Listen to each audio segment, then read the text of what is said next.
Assalamualaikum warahmatullahi wabarakatuh.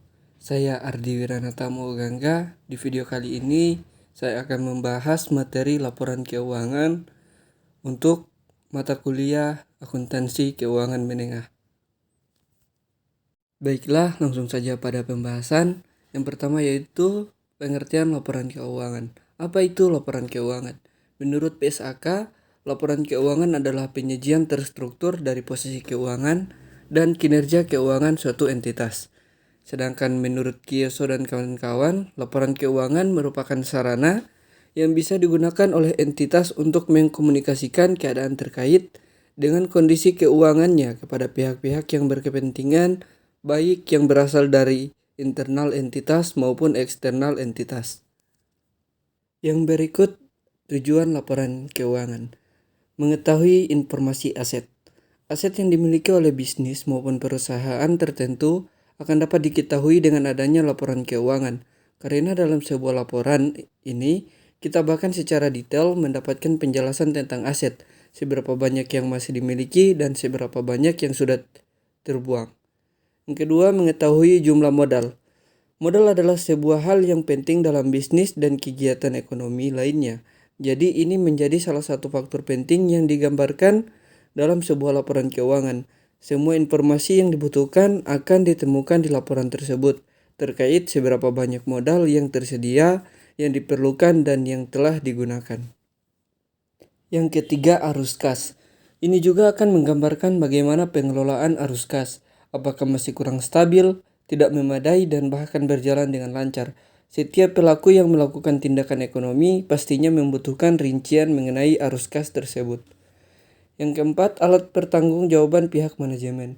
Ini akan menjadi salah satu alat yang digunakan untuk pertanggungjawaban manajemen, karena ini adalah salah satu laporan yang sangat penting dan akan mendefinisikan keadaan perusahaan. Maka pihak manajemen harus mempertanggungjawabkan dengan baik kepada pemilik, pemegang saham, dan kreditur. Selanjutnya, manfaat laporan keuangan. Yang pertama, bagi pengelola, direksi, dan manajemen, manfaat laporan keuangan bagi manajemen perusahaan yaitu memberikan informasi yang digunakan dalam pengambilan keputusan, evaluasi usaha yang sedang berjalan, melakukan budgeting dan kontrol internal, dan jika sebuah informasi keuangan yang diberikan akurat, maka pengelola bisa mengambil keputusan dengan jernih berdasarkan data-data yang dimiliki. Yang kedua, manfaat bagi investor atau owner. Manfaat laporan keuangan bagi investor atau owner berkepentingan dengan informasi yang berhubungan dengan risiko yang terkait dengan investasi modal. Informasi tersebut akan membantu mengambil keputusan apakah harus menambah modal, mengurangi, atau menjual sahamnya. Namun selain itu, investor juga perlu menilai kemampuan perusahaan membayarkan dividen atau bagi hasil. Yang ketiga, supplier. Dalam sebuah manfaat laporan keuangan, pihak supplier dan pemberi hutang jangka pendek lainnya berkepentingan dengan informasi yang menunjukkan kemampuan perusahaan membayar hutang jangka pendeknya. Informasi keuangan tersebut akan membantu supplier untuk menentukan jumlah piutang yang diberikan dan jangka waktunya. Yang keempat, pemerintah. Sebuah pemerintah sangat memerlukan laporan keuangan. Manfaat laporan keuangan tersebut bagi mereka ialah dapat menilai kemampuan perusahaan dalam membayar suatu pajak. Oleh sebab ini, manfaat laporan keuangan sangatlah membantu pemerintah dalam membuat sebuah laporan pajak bagi setiap masyarakat. Yang kelima, pemberi pinjaman. Pihak yang memberi pinjaman berkepentingan dengan informasi yang menunjukkan kemampuan perusahaan membayar hutang beserta bunganya dengan tepat waktu. Sebuah manfaat laporan keuangan dapat membantu mereka untuk menentukan besar plafon, bunga, dan jangka waktu yang diberikan. Selanjutnya, komponen laporan keuangan. Dalam sebuah laporan keuangan, untuk mencapai tingkat keakuratan yang diinginkan, maka laporan keuangan haruslah memiliki sejumlah komponen pendukung di dalamnya. Namun, apa saja komponen penting dari sebuah laporan keuangan perusahaan? Berikut ini diantaranya. Yang pertama, laporan laba rugi atau income statement. Yang kedua, perubahan modal retained earning statement. Yang ketiga, neraca balance sheet statement. Yang keempat, laporan arus kas cash flow statement. Yang kelima, catatan atas laporan keuangan atau financial of notes. Yang pertama, laporan laba rugi. Laporan laba rugi adalah bagian terpenting dari laporan keuangan. Komponen ini memberikan gambaran mengenai keuntungan atau kerugian yang didapatkan perusahaan di periode tertentu. Laporan laba rugi ini terdiri dari dua bagian. Bagian yang pertama menunjukkan laba atau rugi kotor yang didapatkan perusahaan. Angka laba rugi kotor bisa didapatkan dengan cara mengurangi total pendapatan dengan harga pokok penjualan.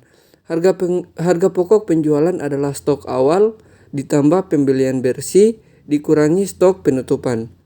Bagian kedua menunjukkan laba rugi bersih perusahaan. Jumlah laba rugi bersih didapatkan dengan mengurangi laba rugi kotor dengan biaya operasional perusahaan. Biaya operasional ini meliputi pembayaran gaji, pajak, biaya sewa, dan lain-lainnya. Selanjutnya, laporan perubahan modal. Laporan perubahan modal, komponen ini melaporkan jumlah dan sumber perubahan modal. Semua pertambahan atau pengurangan yang terjadi pada modal dalam periode tertentu bisa dilihat dari naik atau turunnya saldo awal dibandingkan dengan saldo akhir. Laporan ini pada dasarnya menunjukkan komposisi modal yang terus berubah dari tahun ke tahun. Selanjutnya, laporan neraca. Neraca keuangan adalah bagian dari laporan keuangan perusahaan yang menunjukkan kemampuan perusahaan untuk membayar utang dan kewajibannya dilihat dari keseluruhan jumlah aset perusahaan.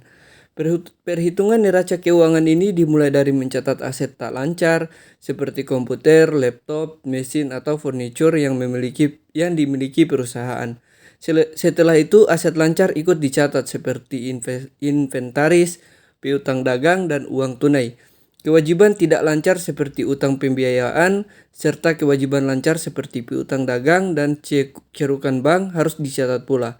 Neraca keuangan menjelaskan posisi keuangan sebuah perusahaan dalam periode tertentu. Komponen selanjutnya yaitu laporan arus kas. Dalam laporan keuangan, komponen berikutnya dari laporan keuangan perusahaan adalah arus kas, atau seiring disebut juga sebagai cash flow. Arus kas merangkum pergerakan uang yang keluar masuk dari sebuah perusahaan. Sebuah elemen arus kas perusahaan diantaranya adalah kegiatan operasional perusahaan, investasi dan kegiatan pendanaan yang dilakukan perusahaan. Arus kas operasional perusahaan bisa dilihat dari aktivitas sehari-hari perusahaan. Jual beli dan pembelian inventaris masuk dalam kategori operasional perusahaan. Investasi berhubungan dengan pemasukan dan pengeluaran uang untuk program atau proyek jangka panjang. Sedangkan kegiatan pendanaan adalah arus kas yang berhubungan dengan penjualan saham atau pembayaran dividen. Komponen laporan keuangan selanjutnya yaitu catatan atas laporan keuangan. Catatan atas laporan keuangan atau disingkat CALK adalah catatan atau informasi tambahan yang ditambahkan ke bagian akhir laporan keuangan. Hal ini bertujuan agar tersedia tambahan informasi kepada pembaca. Fungsi lain dari catatan atas laporan keuangan adalah membantu menjelaskan perhitungan item tertentu yang ada di laporan keuangan, sehingga bisa memberikan nilai komprehensif terhadap kondisi keuangan sebuah perusahaan.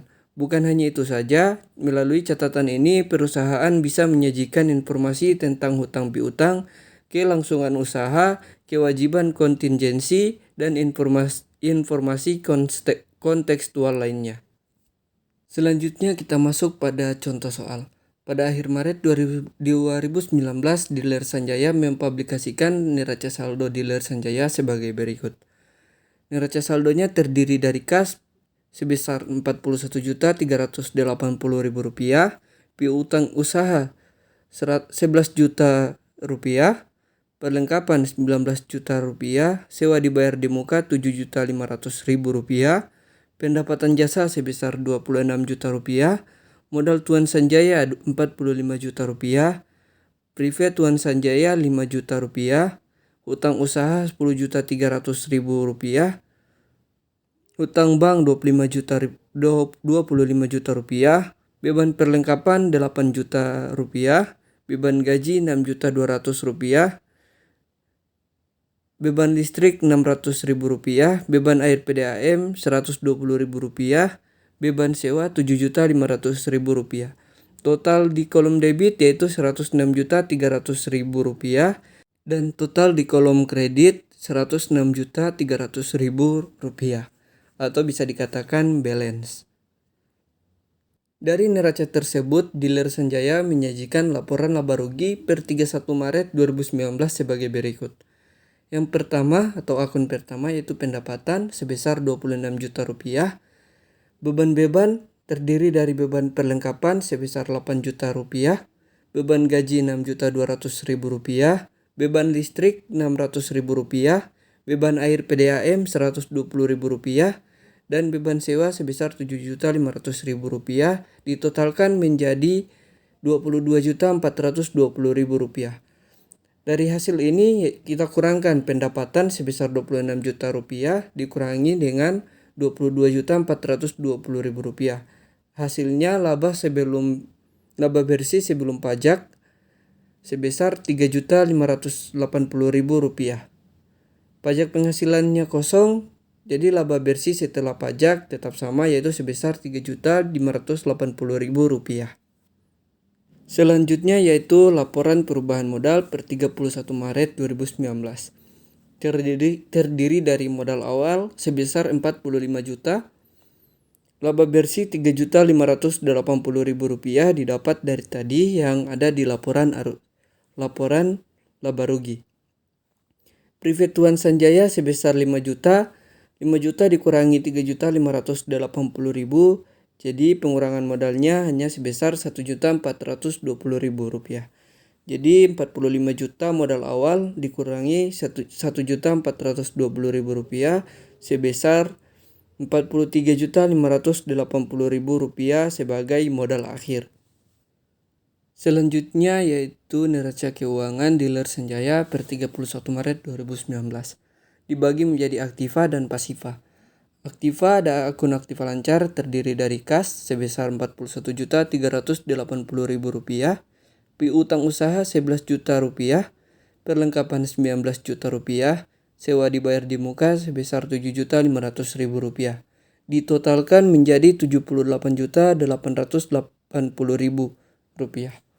Sedangkan di bagian pasiva ada akun pasiva lancar terdiri dari hutang usaha sebesar Rp10.300.000, hutang bank sebesar Rp25 juta, dan akun ekuitas modal Tuan Sanjaya sebesar Rp43.580.000 ditotalkan sebesar Rp78.880.000. Total pasiva dan total aktiva sama atau balance. Selanjutnya yaitu laporan arus kas per 31 Maret 2019 di dealer Sanjaya. Yang pertama yaitu arus kas dari aktivitas operasi. Terdiri dari penerimaan dari pelanggan di kolom debit sebesar 26 juta, arus kas keluar beban administrasi dan umum sebesar Rp22.420.000, beban pemasaran kosong. Jadi arus kas masuk dari aktivitas operasi sebesar Rp3.580.000 didapat dari 26 juta dikurangi Rp22.420.000. Yang kedua yaitu arus kas dari aktivitas investasi. Terdiri dari pembelian peralatan dan perlengkapan. 18 macam alat kunci mobil sebesar Rp7 juta, satu mesin kompresor Rp6 juta, 16 macam oli mobil Rp3 juta, spare part dan suku cadang Rp4 juta. Ditotalkan menjadi Rp20 juta arus kas keluar dari aktivitas investasi. Yang ketiga arus kas dari aktivitas pendanaan. Setoran modal sebesar Rp45 juta, pinjaman bank sebesar Rp25 juta, Privat Tuan Sanjaya sebesar Rp5 juta. Arus kas dari aktivitas pendanaan sebesar Rp65 juta. Arus kas masuk bersih Rp48.580.000 didapat dari Rp65 juta ditambah Rp3.580.000 dikurangi Rp20 juta. Saldo kas awal periode 1 Maret 2019 45 juta. Perolehan laba rugi Rp3.580.000. Saldo kas akhir periode 31 Maret 2019 Rp48.580.000. Baiklah, itulah pembahasan materi laporan keuangan dari saya. Lebih dan kurangnya saya mohon maaf. Wabillahi taufiq wal hidayah. Wassalamualaikum warahmatullahi wabarakatuh.